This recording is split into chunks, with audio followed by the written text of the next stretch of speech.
Começou aí mais ou menos em 2008, né? Aliás, antes começou com meu menino, né? Com meu filho, com meus meninos, né? No entanto, hoje em dia já não mora mais aqui comigo.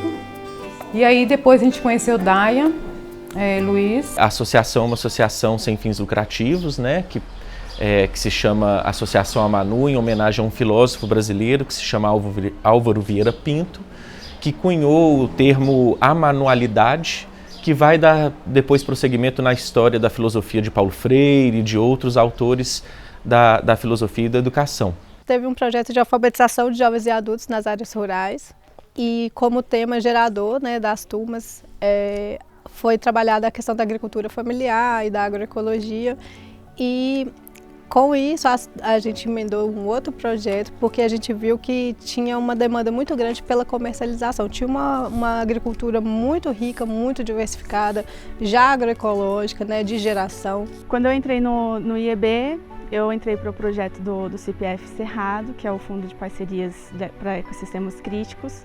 A gente dividiu cada um com 11 ou 10 projetos e dois deles foram dessa visita de campo, que foi a Ceviva e a Amanu.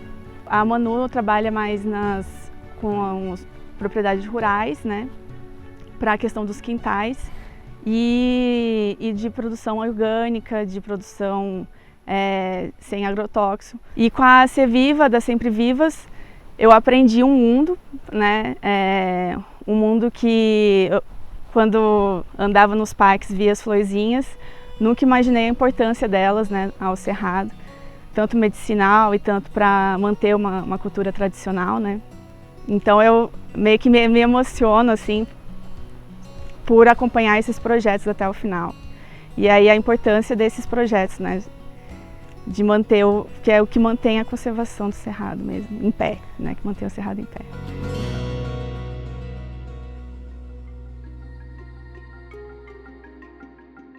Então a Manu trabalha com ecologia, sustentabilidade e solidariedade, né? O nosso mote principal. Muitos agricultores e agricultoras têm essas práticas, né, de produção já muito tradicionais, né, voltado para a sua cultura, suas relações, sua vida social, né, tudo que a gente chama de produto.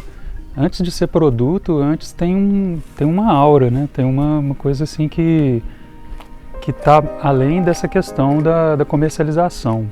Eu vendia pastel, caldo de cana, e a gente continua ainda vendendo pastel, caldo de cana, só que agora eu já levo mais outros produtos que eu já estou fazendo, né? Aí já levo as mussarelas, requeijão, queijo, essas coisas, ovos caipira, frango. Vendia muito pouquinho, mas assim, a gente nunca tinha assim, achava que nunca poderia, sabe, prosperar. Aqui é o Armazém Raízes do Campo. Esse espaço agora ele abriga uma loja, um espaço de montagem de cesta que a gente faz entrega em Belo Horizonte toda semana, Belo Horizonte, Santa Luzia, Nova Lima.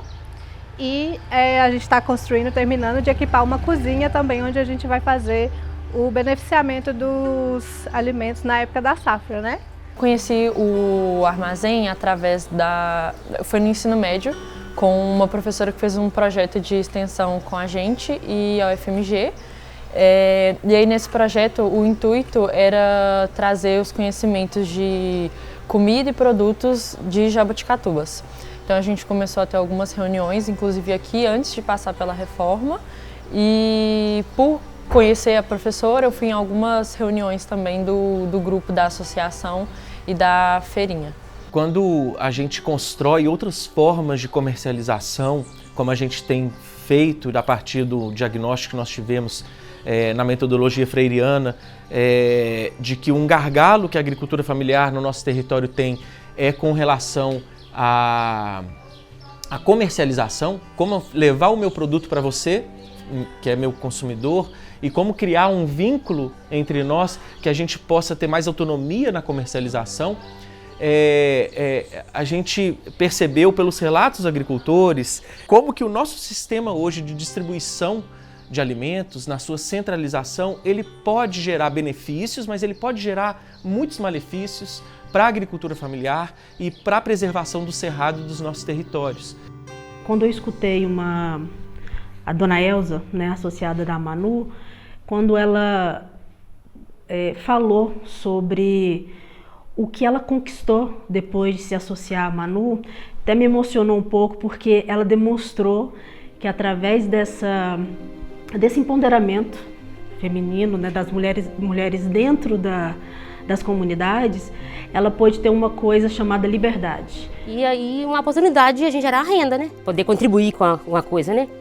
Aí surgiu a oportunidade, a gente tá contribuindo dentro de casa, né, com a renda para a família. E a gente conquista a independência, né, da gente, que é a mulher, que as coisas é mais difíceis às vezes. E que tem que ficar em casa só cuidando de filhos, né? E aí a gente, com essa associação, a gente pôde trabalhar de casa, né? Cuidando dos filhos, trabalhando de casa. Não quiser trabalhar fora. Aí foi bom demais. Para mim foi sucesso. Eu logo quando eu comecei, era só um pedacinho à toa. A horta era só aquele pedacinho lá. Aí comecei levando, né? Na verdade eu não ia, meu cunhado que ia para a feira levava os meus produtos. A segunda vez que eu fui, foi muito bom, a venda foi muito boa. Aí eu consegui comprar toda essa tela que está aqui. Fechei tudo. Aí me incentivando cada vez mais. Agora, graças a Deus, eu consegui comprar um tratorito. Estou com um tratorito, que eu não picava os canteiros nos braços, né? Para vocês verem que é muita coisa, né? Nos braços é difícil.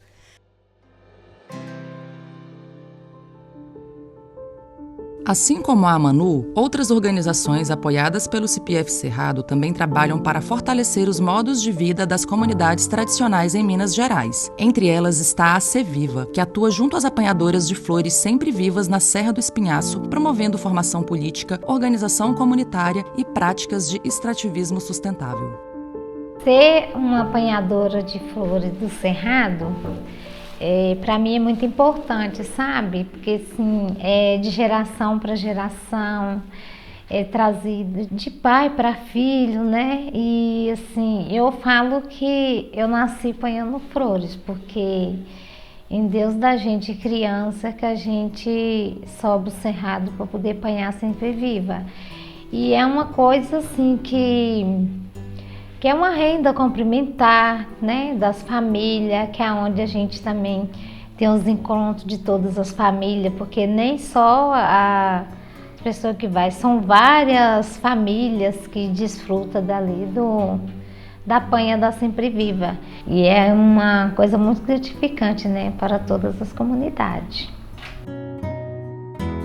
O projeto, ele ajuda na formação mesmo. É isso, né? Quando as pessoas vão sendo formadas, elas são fortalecidas em sua base e elas são empoderadas aí, porque informação é empoderamento, né? É isso que vai garantir a permanência deles no território, porque eles só vão permanecer nesse território se eles tiverem essa vontade de estar lá. E eles só vão ter essa vontade, porque assim, a vontade tem, mas é quando eles começam a entender que é direito e que o direito precisa ser garantido. Eu sou filha e neta de apanhadora de flores. Eu sempre ouvi as histórias da minha avó que ia para o campo, na luta que ela sempre teve, sempre tive a curiosidade.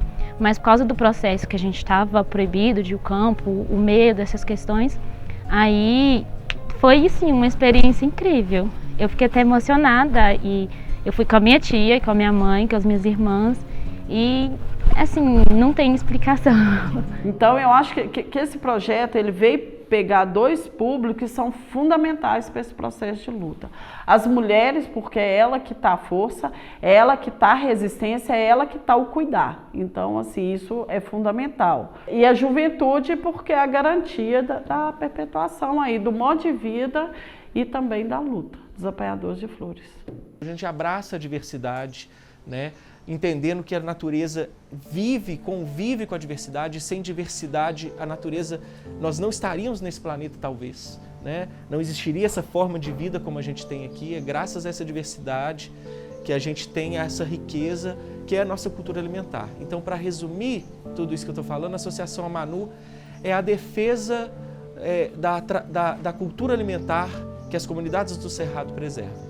E a associação cria, eu acho, para os grupos esse ambiente para troca, para aprender uns com os outros, para descobrir que não é feito só aqui, é feito em outras comunidades, né? E essa valorização ela vai sendo construída também coletivamente. A gente fortalecer para que chegue cada vez mais, em mais lugares, e para que elas consigam também continuar. Eu posso falar por mim também, porque eu vim de Belo Horizonte, eu ouvi falar em agroecologia na faculdade, eu nunca tinha ido numa roça na minha vida, e é uma coisa que muda a vida da gente.